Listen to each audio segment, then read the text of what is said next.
Hey everyone, it's Ray, and welcome to another episode of Being Bookish. I've got a really special one for you today.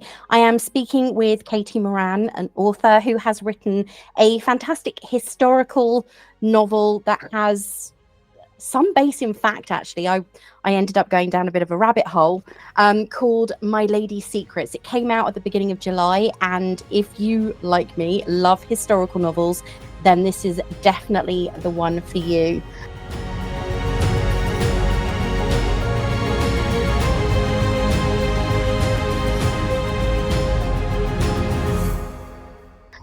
Katy, thank you so much for joining me. Well, thank you so much for having me. I'm so pleased to be here chatting. Yeah, it's my pleasure. Now, My Lady's Secrets, as I say, it's based in fact, and I have to be honest, when I read the opening paragraph, the excerpt that you've got at the front about Spencer Percival, I didn't actually ever learn anywhere that this happened. No, me neither. It was a complete surprise to me. It was a little nugget of information that I stumbled on years ago while researching something else, that the Prime Minister was assassinated in the House of Commons in 1812. And you would think it would be something that we would all be taught lots about, but I had certainly, I don't know, it was a complete surprise to me. It seemed like such a shocking event. You know, it felt like sort of gunpowder plot level shocking, but it's just not something that seems to have entered our culture in the same way. Especially considering the fact he was the only ever Prime Minister to be assassinated. Yeah, I think so. I'm not entirely sure. I'm saying that confidently, but I could I be looked wrong. it up You because looked it up. I was very curious because I'd never ever heard of him. And Yeah. you hear of a lot of prime ministers around that time because obviously you've got Disraeli and the whole disagreement thing with Queen Victoria after the 1830s.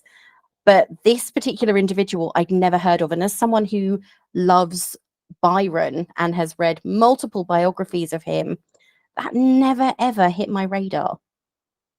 Yeah, it's weird how that happened, isn't it? I was really intrigued by it, and I stumbled on a historical book about it, which sort of went into the details of the assassination, because it seemed that it had been done by a man who was like not well mentally, basically, and that he had these almost paranoid convictions that the British government was to blame for him being imprisoned in Russia as a result of a trading dispute. He was a merchant trader, Bellingham, the guy that shot Spencer Percival, who was the Prime Minister. And so it was a really interesting book that just really dug into that and was like, why did he do this? Like, what was his motivation, and was that really the only thing that was at play? And there had been this really forensic investigation into the assassination, and it turned out that in the months and weeks leading up to the assassination, Bellingham was meant to be bankrupt and was meant to have no money, and yet he could afford to live in London. And they found his account books, and they could see that he was paying to get his dressing gown laundered and things like that. And you don't do that if you're on the breadline. So he was getting money from somewhere, and so there was a bit of a theory about why that might have been, where that money could have come from, and was Bellingham perhaps just a useful, like a patsy, basically, somebody who was led on to commit the assassination, but by other people who had their own, I guess, agendas in mind. Absolutely. And people are going to say, what the heck relevant is this part? So do you want to sort of give a summary of My Lady's Secrets so that people know that we weren't talking about that at random? Yeah, so sure. So it's about a couple, an estranged married couple, who by 1812 haven't seen each other for several years. They got married very young, Cressida and Greville, a young aristocratic couple, very much of the kind of upper class aristocratic Tonish world. but the book isn't really about that. It's not a book of ballrooms and that kind of romance at all. And so basically they get married very young. Cressida finds out that her husband Greville has been, as was quite typical for men, young aristocratic men of that kind, carrying on with his fancy pieces after they got married. And so she has decided that she's going to have her wicked way with the Duke. And so she ends up obviously being completely disgraced while Greville gets off scot-free. And she runs away and ends up falling in with a young Irish soldier.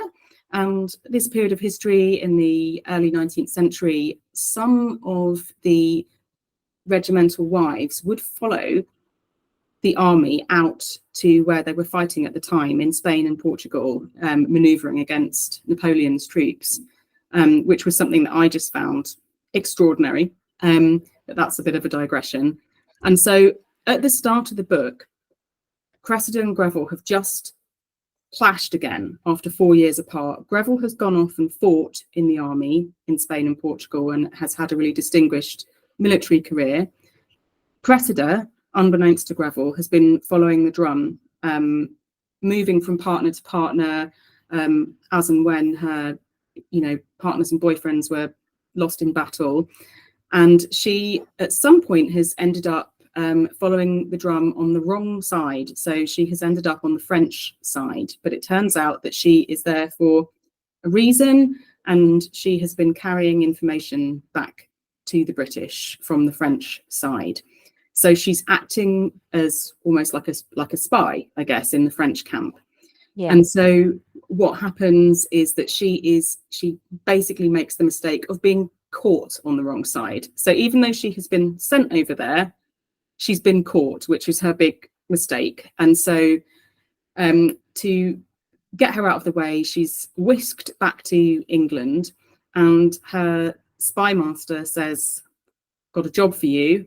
There's been this big assassination. London was like a powder keg ready to explode. The whole country was on, very febrile state, on the brink of riot, basically, and revolution. And revolution was something that the British government really feared at this time, because they'd seen it happen in France and they'd seen the whole social order upturned. So they were very frightened of this happening again. And so in the book, this is where I sort of take a diversion from history, and Cressida is given the role of creating a dead cat, a bit of a diversion. So when I was writing this, we were right in the midst of the joyous Boris Johnson government, where it just seemed like every 5 minutes there'd be some new massive scandal, and you never quite knew why you were being given this information and whether it was to distract us from something else. And it really felt like you were wearing a tinfoil hat at times. But sometimes you wanted to be wearing one. Sometimes you really wanted to be wearing one. And so Cressida is asked to create a diversion as a bit of a dead cat. And so she is sent up to the Highlands of Scotland to kick up a bit of a scandal and gossip with Lord Byron. And Greville is sent up there with her to keep an eye on her.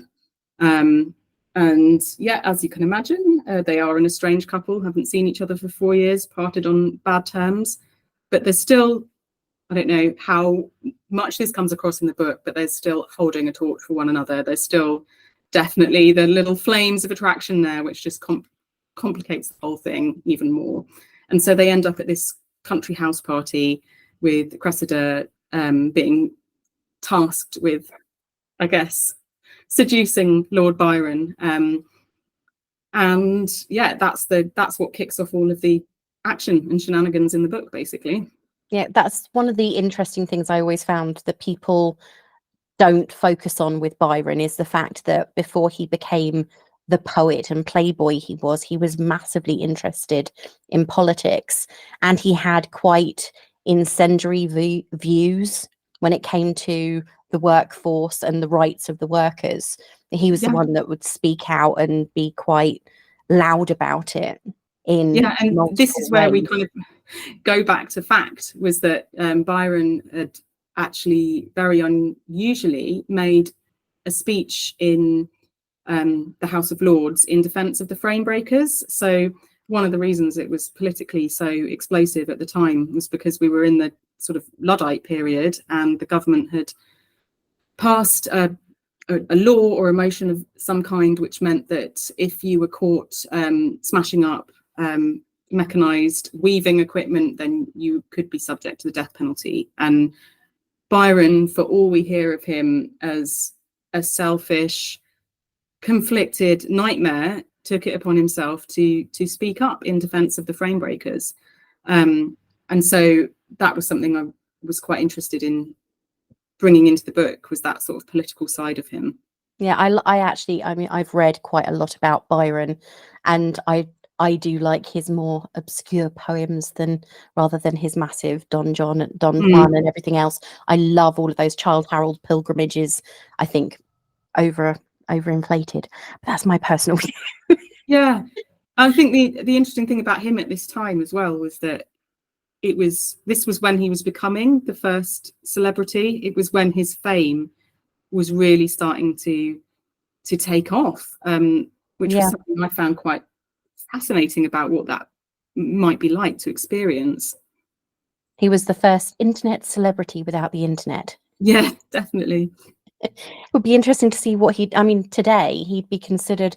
I don't think he'd be considered the charming savant that he was. I think he would have been cancelled. Oh, absolutely. I agree 100%. Deservedly, so deservedly. Especially for the whole potential thing with his half sister. We don't need to go, but he did bring us the creator of the computer. So yeah, so many very wrong things that he did. Yeah, I agree. So what actually inspired you to write My Lady's Secret? When it came down to it, obviously there were all these little events that occur, well, not so little really, but was there something significant that sort of triggered the desire to write the book, or was it you found the plot and the characters and then you were like, oh, well, this could work perfectly within this particular period of time?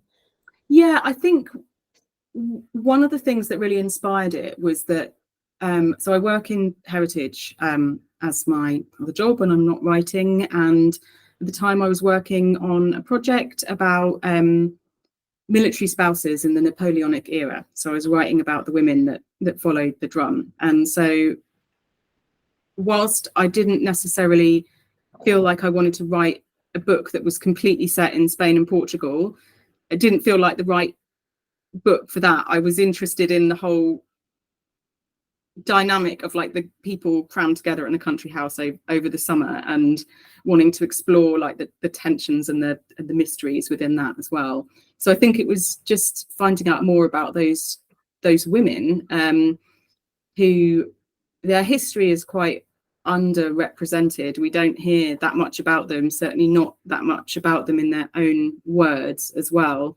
But the project I was working on, we were working with some incredible experts and academics who had really delved into their primary sources and had found a few first-hand accounts that had been left by these women. So giving voice to these people that we just don't hear very much about, or when you do, you hear a certain version that they were all sex workers, or that they were all just a bit amoral and not like proper ladies. They were not respectable. Well, that's one of the assumptions that is actually made by a character in the book, that they are immoral, they are prostitutes, they are they don't care who they're with. That's nothing to do with the fact that they are in a relationship with the person that they're following.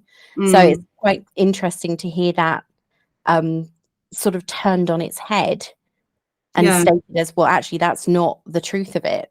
Yeah, definitely. So that is the thing. And then you obviously, having all of this information to hand, you can really widen the scope of the novel by having well, not personal experience, but first-hand experiences on paper. And it is very interesting to see how women were portrayed in that particular period of time, because the only thing you do have is fictional accounts for the most part. Yeah, definitely. I think they didn't really people didn't really quite know what to do with them. They didn't know how to interpret them, but they were quite incredible women. There are some amazing stories about these women who followed their husbands or their partners on foot, you know, up and down mountains, carrying their small children, So they carrying were doing everything. essentially, it's kind of like that whole with a ballroom dance, to use the analogy, a man does it facing forward and a woman does it backwards in heels. Yes, yeah, exactly. And so while that isn't the focus of the book, it's really part of, by the time we get to Cressida and Greville's story, which mostly takes place in London and the Highlands of Scotland, or not the Highlands, of far north of Scotland, it's formed part of who Cressida is. Yeah, As a absolutely. character. She's gone through this incredibly formative experience, I guess, that has changed her from being a bit of a rebel without a cause of a very young aristocratic woman to, you know, essentially a fallen woman, and how she manages or not to come back from that position. I was going to say, because there are some, I mean, her cousin who she goes to stay with is very judgmental. Yeah, Alice is, I think, the worst person in the book.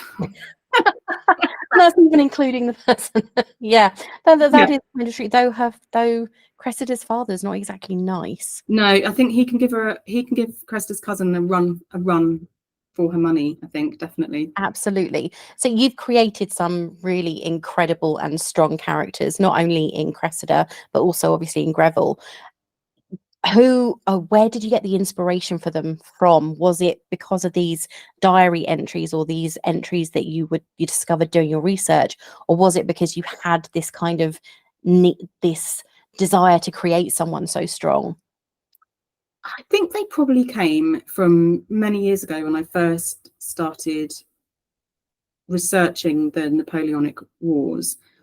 There was a book that I read which was full of letters from the soldiers, and their characters and who they were really come over in them, and you can just see that you can kind of get such a strong impression of the type of people they were and how they'd lived in such a different, very brutal world from us, but their characters really they shine through the book, basically. They shine through that sort of source material, and I think that's probably where certainly Greville came from, and then Cressida probably came about as a result of my love for Regency romance, which this book isn't, but she's a heroine of that stamp, but has just been put in a different world, kind of. That's the thing, and this is also legitimately in the Regency period, because I think people will say, oh, the 1800s, the Regency period. It's like, well, not exactly, because you get to 1837 and you're talking Victorian. Yeah, definitely. And this is in the Regency. Yeah, just about in the Regency. Yeah, I'd say. I mean, this is still 20 years into Regency, really, isn't it? I'm just trying to. Yes, probably. Yeah, just trying to think. I always find it funny when my friends say, "Oh, I'm Regency romance." It's like, okay, and who was the monarch? Victoria. It's like, oh right, okay, so not Regency then. Not Regency then, but it's it's confusing. So I don't blame people for getting muddled with that. It's not necessarily straightforward, is it? No, it isn't. I think the costume, the clothing that they wore is one of the primary differences between those two eras, because obviously you have the playful, the joyful, and the young with the Regency, and then you've got the Victorian, which is a little bit more staid and sensible, because Victoria being quite young when she came to the throne, she was still quite stoic. Just a different kind of character. And maybe the Regency itself, so there was that long period which we think of as the Regency, but I think the actual Regency where George was officially the regent might have been 1811. I can't remember off the top of my head, but like I think it was just such a wild well, it's the period when the Brighton Pavilion was built. Yeah, just over the top, just all about fun and gratification in many ways for that top sort of subset of people in society, and then utter grinding poverty for those who were not fortunate enough to be in that position. And it was just that extraordinary contrast, I think. But if Cromwell had been around, that would have been the moment that he got rid of the monarchy. Yeah, I think it probably would have been. Yeah, but then you sort of wonder if by the time we get to Queen Victoria, people were just a bit sick of all that and they were just ready for something new. So yeah, she was the epitome of the family woman and everything else. She had that very calm, on the surface, respectable, probably quite sort of comforting idea of a family life, whereas the royal family previously to that was like so much chaos and drama. So she was, I guess, the antithesis of that, I think. Yeah, that is very, very true. I find that entire period very, very interesting, and I've always been a huge fan of historical romances in general. I'm looking right at this moment at an entire shelf of a complete collection. I mean, complete, of Joanna Lindsay. Oh yeah, no, yeah. The 80s bodice ripper in extreme. I'm looking at the covers and going, definitely in extreme. Used a period, we've already discussed it, of history that is well known because of characters like Byron, but also they're not routinely taught in schools. We've already talked about Spencer Perceval. So how do you balance that historical accuracy that you've used in the book with the creative liberties you needed to create the narrative that you use throughout the actual story itself? Oh, it makes me really anxious, actually. It's something that I always sometimes wake up at night and think, oh, was it okay to have done that? So I don't stick entirely to historical events in this book. So, for example, in the book, Byron is really old friends with Cressida and Greville. Like, they had known each other when really quite young. They are obviously fictional characters. They are not people that he knew in real life at all. So there are sort of liberties that I've taken by putting him in the far north of Scotland in this summer when he wasn't there, and he never did this. But it was inspired or based on that speech he gave in defense of the frame breakers and his known rebellious tendencies, politically rebellious tendencies. So it was kind of playing with something that I knew to be fact, and then just trotting off down a fictional path with it and basically hoping that I would carry everyone with me. But there are, I guess, in any historical novel, there are always choices that you make as an author. Like, you could look at a lot of historical novels where everybody in them is white and straight, and that would not be necessarily historically accurate, because we know that wasn't society at that time. It was just that it was hidden because it was primarily illegal. It was hidden, it was dangerous, it was a different time. But I guess I just like to work with the spirit of what I know to be true and make something that I feel and hope is going to be believable, but at the same time to make something work as a page-turning novel. I feel like I always have to ask, what if this happened? What if Byron was used as a honey trap? What if it wasn't a young girl who everybody was pursuing and trying to entrap? What if it's Byron instead? So I think it's just, for me, that question, just what if, but it has to feel believable to people when they're reading it. That's the thing. I mean, Byron's reputation was very much the ladies' man, far more than the rebellious politician. So, I mean, I think that a lot of it is because we interpret what we read and compare it to today, where we don't see so much of what happens in the House of Lords, and they don't seem to have anywhere near as much influence.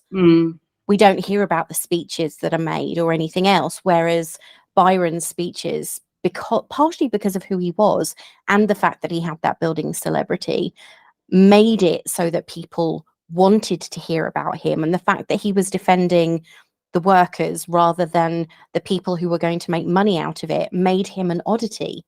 Yeah, and actually that speech in the House of Lords that he made, it was a friend who pointed me to that when we were discussing. I was going through the what if stage of the book and working out the sort of logistical structure of it, and she said, "What about the speech that he made?" And I hadn't known that he'd done it, and that really cemented that part of the book for me. So sometimes it's, you can read and research all you want. I'm not a historian, I'm not a professional researcher, so I'm never going to be that level. But sometimes it's the random conversation that you have with a friend that can lead you on to something that takes the book off into a whole different direction. I think that this is one of those historical situations that, though we learn about the Luddites, we don't tend to learn. I mean, I don't even know if they still learn about it at school. Obviously, in the 70s and 80s, we did. And you just think they're missing out on so much that made us what we are. Yeah, if they're not teaching it anymore. Yeah, I don't think I was taught about them at school. I think we were taught a lot about the Second World War. So were we. Yeah, but I don't think, and I remember the Victorians, Second World War, but I don't remember encountering much about the much earlier 19th century, whether that, that period of the Regency or just that wider Georgian period. I don't know, maybe it was all so scandalous and chaotic that it was felt to be not for our young ears. I remember learning about things like the Tolpuddle martyrs and all of that, and I do remember the Industrial Revolution and the yellow fog of London and things like that. We learned all about that at school, but then all of a sudden we hit a certain point and then it was like World War II, World War II, World War II. Yeah. And I far preferred the other stuff. I was one of those girls that liked the other parts of history. I don't know about you, but I came to this period of history through reading Georgette Heyer. Oh, my grandmother introduced me to Georgette Heyer when I was about 9. Yeah, and I just wasn't super familiar. I'd read Pride and Prejudice, and I'd read Tom Jones, which is obviously earlier at university, and that gave me a hint that, oh, these Georgians were fun. This is not quite the same as those respectable Victorians, although I think the whole idea of respectable Victorians is probably a bit of a myth in itself. And not only that, they're not as, I think that for me it was they're not as depressing as Charles Dickens. Yes, which was a Victorian author, so it was kind of like that was the epitome of Victoriana when we were at school, especially literature-wise, was Charles Dickens. Yes. And while I read him for university, I won't pick him up. No, and some people just absolutely love them, don't they? But it's just it's never really been for me. I did like Jane Austen, obviously, but not. I don't know, there was something about Dickens that I found quite depressing, I guess. I just remember that, I can't remember which book it's in, actually. There's this one motif where the main character imagines themselves as a single brick in a wall, and it's so brilliantly described, but so sort of terrifyingly overwhelming at the same time, that I just thought, oh gosh, give me some escapism. Yeah, I think that's the thing. I don't think Dickens really was escapism, which is always a problem. I don't think that's what he was trying to do either, but yeah, I think he was trying to be funny in some ways, but also make political commentary on the state of play, which authors do today. But at least there's options. If you don't want to read that, you've got plenty more options. But then I suppose a lot of people in those days didn't read anyway.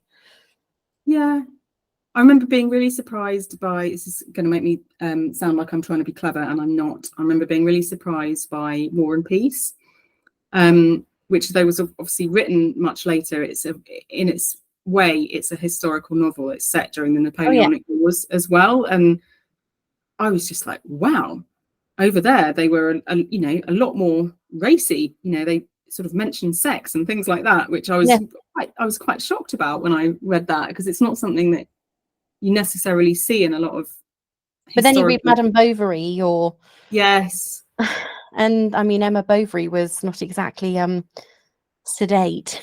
No, she suffered for it, didn't she? Oh yes, she did. But then I think that was the lesson that they were trying to make a point of with anything like that, because even with later books they make that point. Look at Lady Chatterley. Yeah, absolutely. You suffer for your discretion or your lack of discretion. Yeah. Do you have I always ask, I legitimately always ask writers this, do you have a writing routine, or do you plan something out and then if it's not working that day, just work on something else or walk away? So I have a favourite time for writing, which is first thing in the morning.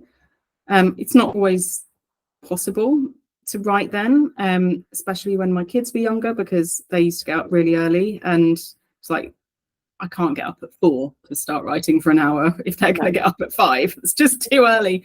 But I really love writing at that time. It feels kind of liminal, and things don't get in the way so much. So I guess if I was to have a routine, it would be that. But sometimes when you're under contract to write a book, you just write whenever you can just to get it done. So many years ago, when I was writing my first adult novel and my youngest was a baby, I used to write while he was asleep. And I always used to find that quite irritating when people said things like that, especially when I had my first kids. I was like, really? But by the time I had him, I just was quite happy. I think I was just brimming with ideas in a very creative phase. And so he would fall asleep and I would have time to, just enough time to write somebody stepping out of a carriage or going up the stairs and having an altercation with somebody, and then he would wake up. So sometimes, it's a question of just doing it when you can, really. Yeah, I have a friend who had her first baby years ago now. Gosh, it's about 15, 16 years ago. Oh my God, that old. And I remember it was her first child. She'd never been pregnant before. And her husband had just relocated from Australia to the UK. And she said to me when she was about 6 months pregnant, she said, oh, when I take my maternity leave, I'm going to write a novel. And she couldn't understand why her friends with children laughed at her. Yeah, I know a couple of people that have done it, but I completely can see where the friends who are like, what the heck are coming from as well.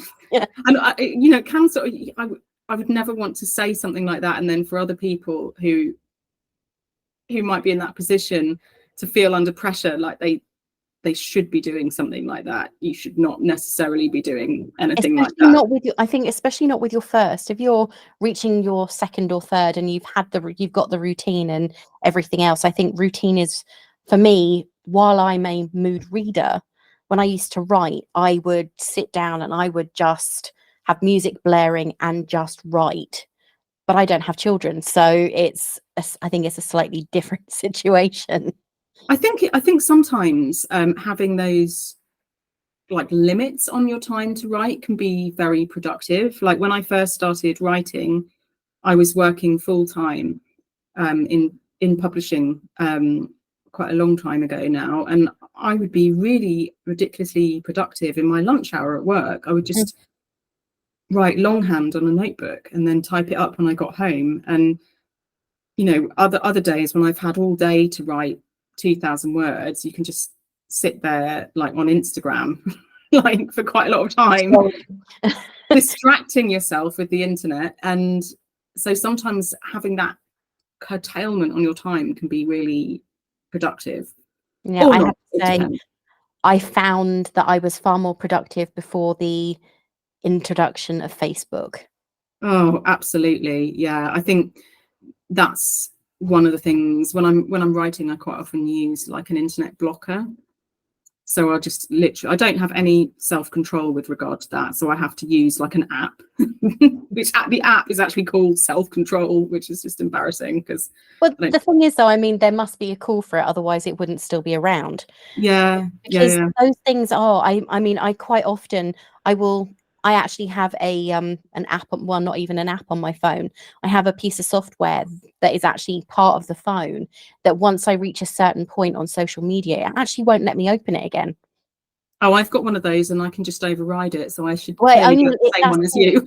It allows me to override it, but because I'm trying to get self-disciplined with things like reading a book or writing a script or something else, I now, when it reaches that point, I don't even bother trying to open the apps again, because quite often you'll scroll through and you'll see these messages that say you could be reading instead of doing this, and it's like, you're not wrong, actually. Yes, I could. Yeah, I could. Maybe I should read one of the books that's on the great big pile that's growing on my coffee table. Because otherwise they're never going to get read, because I'll get always a good plan. Yeah, exactly. And I think that's the fact that you have that moment in the morning where you find focus is much easier.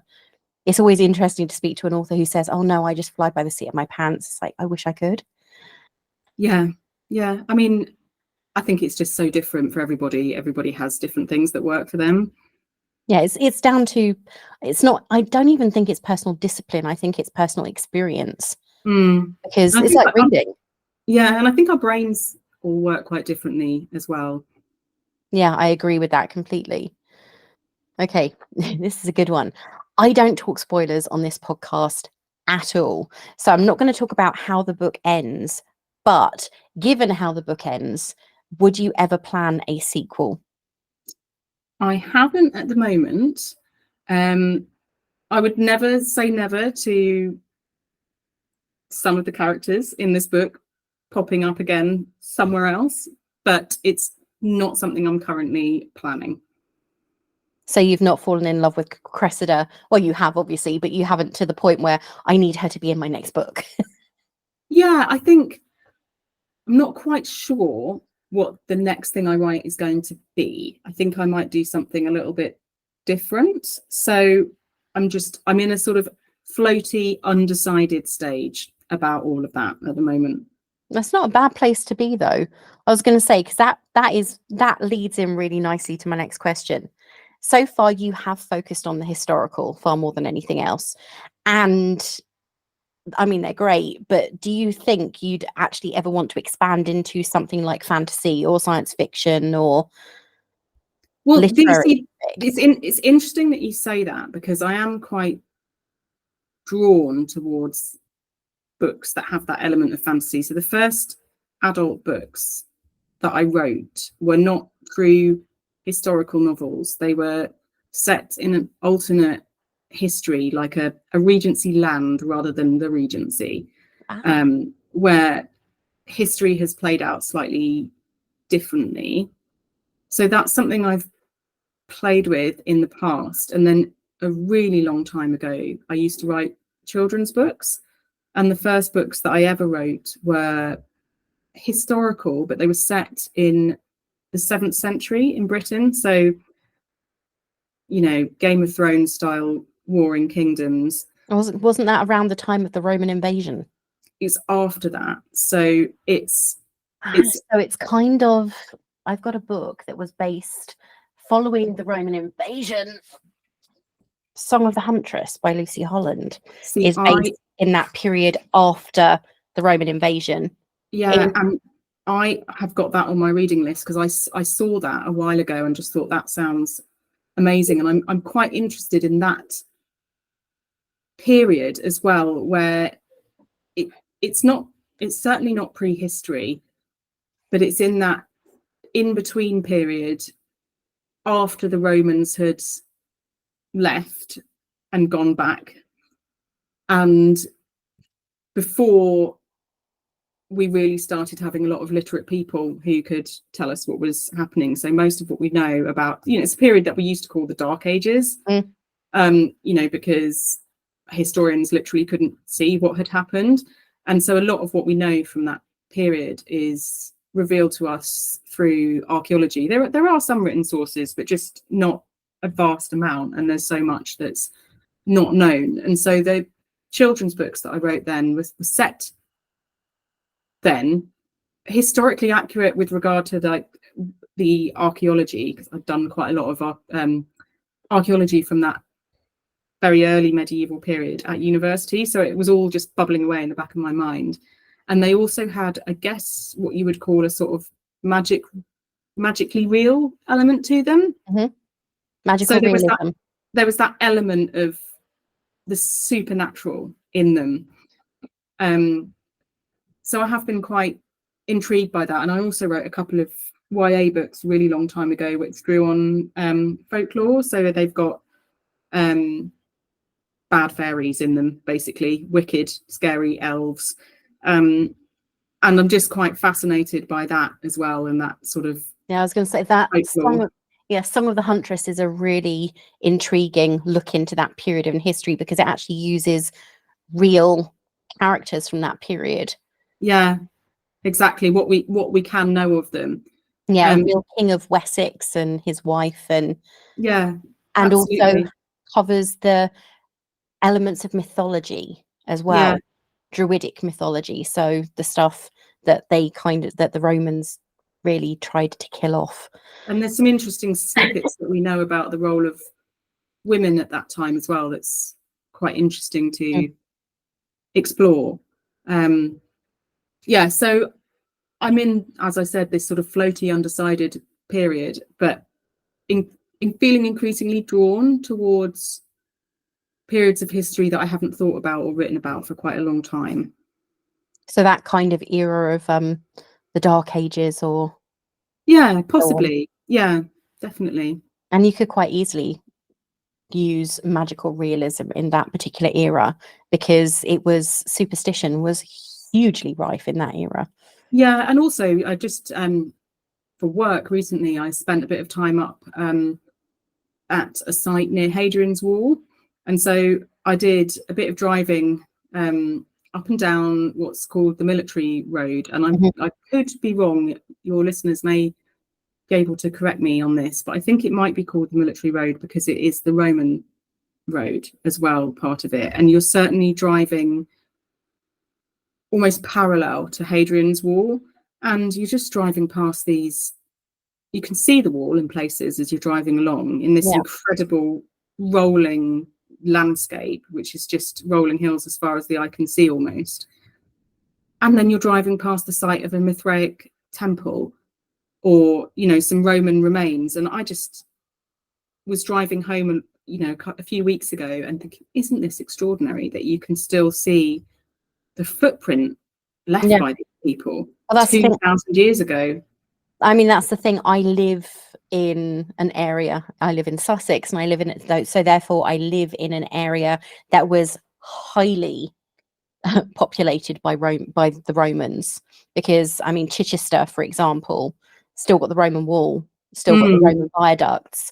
The village I grew up in, they had to Virgin had to petition for nearly 25 years to get permission to put cabling in, because we have a Roman wall running through the village. Very similar to where I live as well, actually. It is a Roman village. Like the place where I live is called a Roman village. And you just... I think that most places apparently that ended with SEX are Roman. They were Roman settlements. Yeah, so we're quite far to the west. We're very close to the Welsh borders, and here they had found the remains of a Bath site, I think. They found quite a lot of interesting stuff here, and there's bits of Roman remains in people's houses and things like that, I believe, like built into their fireplaces. It's like, oh, that's from the Roman temple. And we have a Roman villa. Yeah. So, I mean, I remember going not long after they dug it up.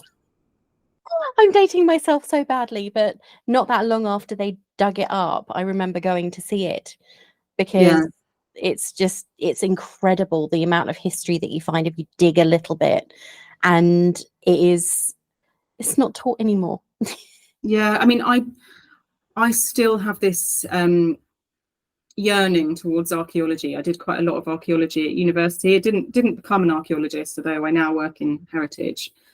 But there was a path, there was a point when I could have gone down that route and become like an archaeologist. And I think that like writing it, using it and writing about it has been my way of sort of slightly getting over the fact that I didn't do that and went to work in publishing instead.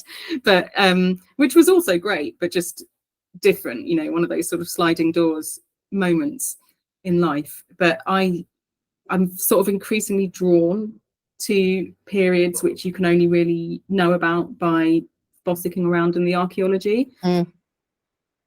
It is, I find it fascinating. I've always loved learning about ancient history. So books that sort of make me dig into that and then start delving into my old uni books, because I studied classics for 2 years and just didn't finish. Things like they always make me really yearn for those days again. Yeah, absolutely. I get it completely. There's just something really emotive, isn't there, about seeing those kinds of sites and just thinking, oh my goodness, there were people here like 2,000 years ago on this exact spot. What were they thinking? What were they doing? But then you look at Chichester Cathedral or go to Old Sarum or Salisbury in general, and they've got 1,000-year-old cathedrals. You think, yeah, it's a lot of history. It is a lot of history. So what advice would you give as someone who writes historical fiction? What advice would you give to someone who says, I've got this amazing idea, I want to write a historical novel? I would suggest that they just sit down and make a start and start writing. If they've got like a spark of I think with Cressida and Greville, it was their characters who came to me first, and also I just wanted to put them in a country house party together and just say, what if this absolutely chaotic pair are put together in a house in Scotland in the summer and have to attempt to work out their differences, as well as being caught up in all kinds of political shenanigans, with a bit of murder as well. And so I think it was just those people as characters that drew me in. I know for other people it might be something about the history that draws them in. So I think you just have to start where you are and just start writing. Perhaps if it's the period of history that's drawn you in, I might start doing a bit of exploration of character as well. Just for me, it always comes back to that question, what if? Yeah. Do you have a list of do's and don'ts? So things that you wish you hadn't done or things you wish you had? Not really. I think there's always things in hindsight that you look back and think, oh yeah, I would do that differently if I was doing it again. I think absolutely. Like, it's not, I never finish a book and say, right, that's the best thing I've ever written. I always finish and just like, well, don't know if I would do it like that if I was doing it again. I don't think there are any rights or wrongs necessarily. I think everybody has their own path to writing. I would just exhort people to enjoy it and to revel in it and bask in it, because when it's really working, and it's not always like this, sometimes it's a slog and it's like getting blood out of a stone, as you know, but when it's when it's working and you're in the flow, there's no feeling like it. It's almost an addictive feeling of being in this world that you've created and conjuring up what they can see, what they can smell, what they can touch, what they can hear. There's something so magically fascinating about doing that. Yeah. Do you, I'm guessing, I know that I have the words at the end of the book, when you type the end, there's this breath of, I'm going to miss this. Yeah, it's like, see, guys, I'm going to miss you. See you later. Like it feels like when the characters have really come alive for you, it feels like leaving old friends behind. Yeah. Absolutely. I think if you've done your job, it feels like leaving real people behind. Even after the second round of edits? Yeah. I think definitely. Yeah. I think especially by the time you get to that point, actually. That's For good. me, anyway. That's good though. If you've got that connection with them, and that does come across on the page, especially with Cressida.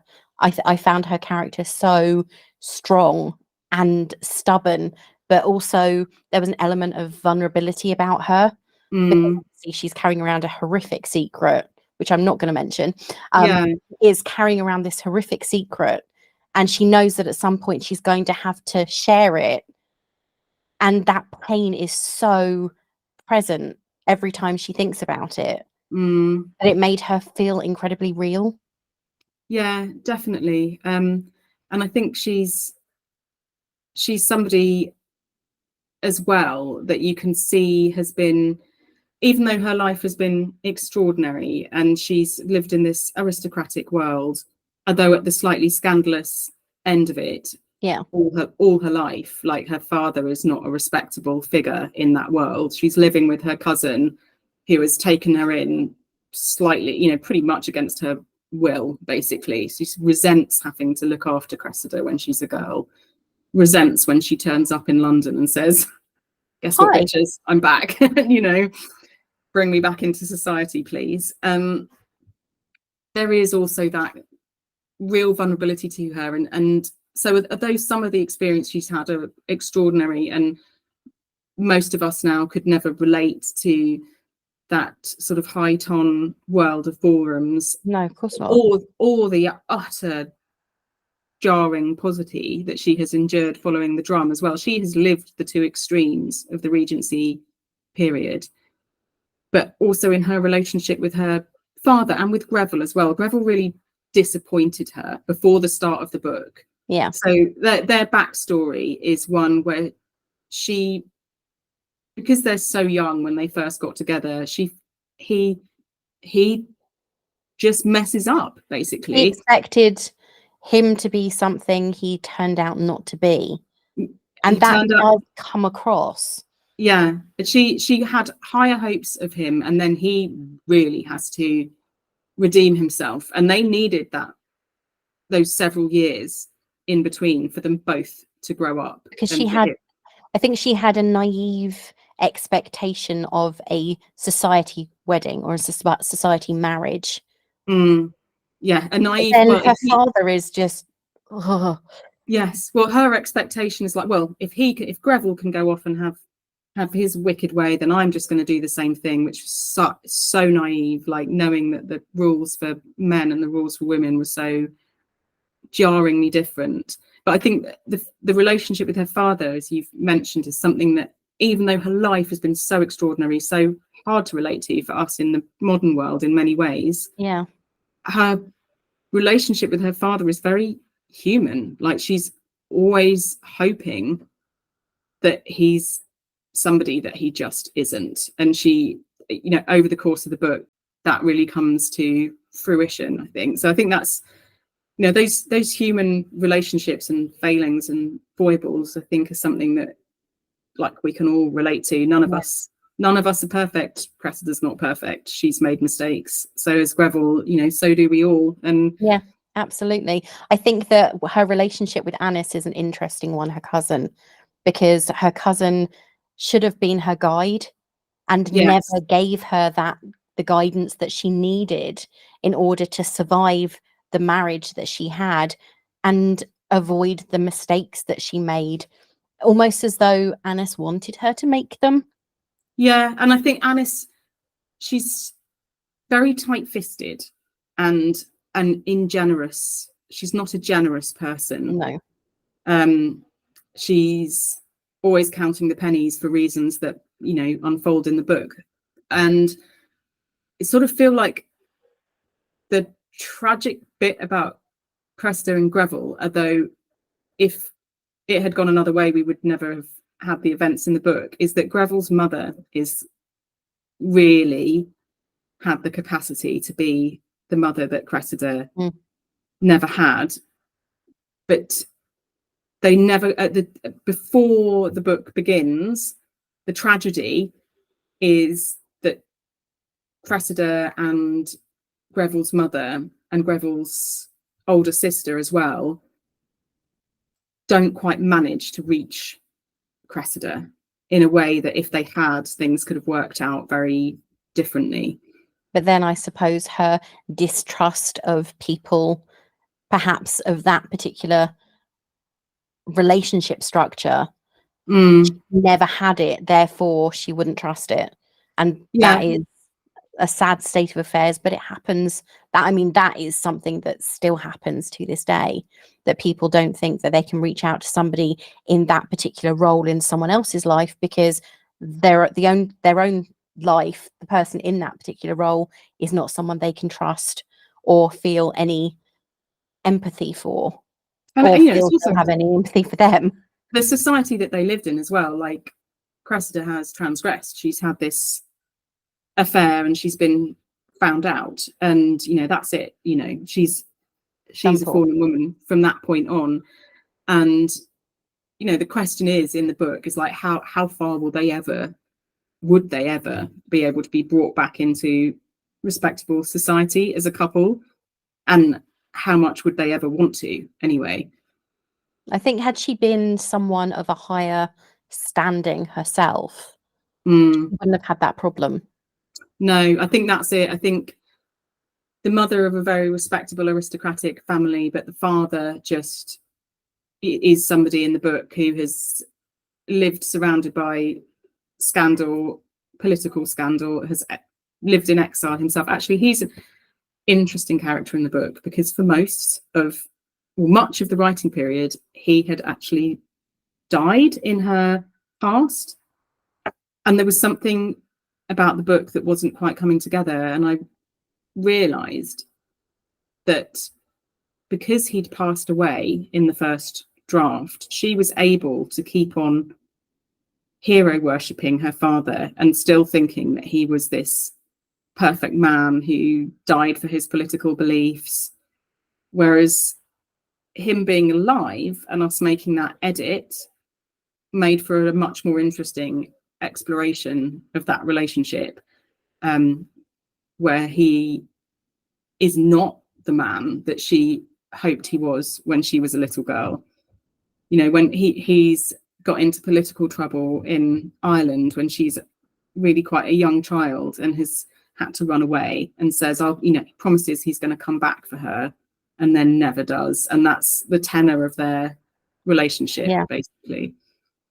He's never been there for her, and he's not ever going to be either. No. Which is very sad, to be honest. Yeah. But it cannot be helped. So you said that you're on a break from writing at the moment. I'm guessing that's because you're doing promo for this, and obviously taking a break for the summer, which is quite a nice idea. Yeah, I think as well, I just need to refill the well a little bit as well. Like, I know you're a writer as well, so I think sometimes it's nice just to fill that creative well and see what bubbles up. I've been filling my creative well for probably the last 5 years. I've had such a, I think my writing muse went on holiday to the Bahamas and forgot my address. That's how bad it got. I hope she comes back. I'm sure she will. One day. One day. And then you will have filled that well to the brim, and the ideas will just come. Exactly. And then I'll actually be able, and then I'll be on the other side of an interview. Yes, absolutely. Yeah. Which would be quite nice to think of.